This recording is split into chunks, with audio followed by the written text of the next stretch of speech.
মাত্র 10 মিনিটে লাল সেমাই দিয়ে মজাদার এই সেমাই বিস্কুটগুলো বানিয়ে নিতে আপনার কিচ্ছু করতে হবে না। কি করতে হবে? শুধু মোবাইলের দিকে একটু তাকিয়ে থেকে রেসিপিটা ভালোভাবে বুঝে নিতে হবে। প্রথমেই একটা হাঁড়িতে অল্প সামান্য পানি দিয়ে পরিমাণ মতো গুড় দিয়েছি। গুড় দেওয়ার পর এটা যখন মেল্ট হয়ে যাবে, তারপর ওই যে সেমাইটা আগে থেকেই গুঁড়া করে রেখেছিলাম। আচ্ছা, এখানে বলতে হবে সেমাইটা কিন্তু আগে থেকেই গুঁড়া করে নিতে হবে। আমি এরকম লাল সেমাই ব্যবহার করেছি আর একটা ছেঁচনি দিয়ে আমি ভালোভাবে সেমাইটাকে মিহিভাবে গুঁড়ো করে নিয়েছিলাম।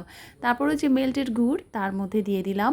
সেমাইটা দেওয়ার পর কিছুক্ষণ নেড়েচেড়ে গুড়ের সাথে মিশিয়ে নামানোর আগে দিয়ে দিলাম হাফ চা চামচ ঘি আর 1 টেবিল চামচ পাউডার মিল্ক।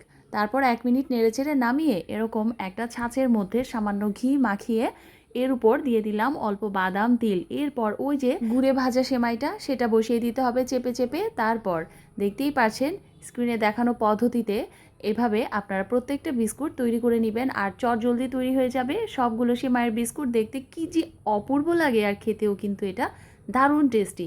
বিস্কুটগুলো বানানোর পর 1 ঘন্টা ফ্রিজে রেখে দিয়ে তারপর কিন্তু পরিবেশন করতে হবে।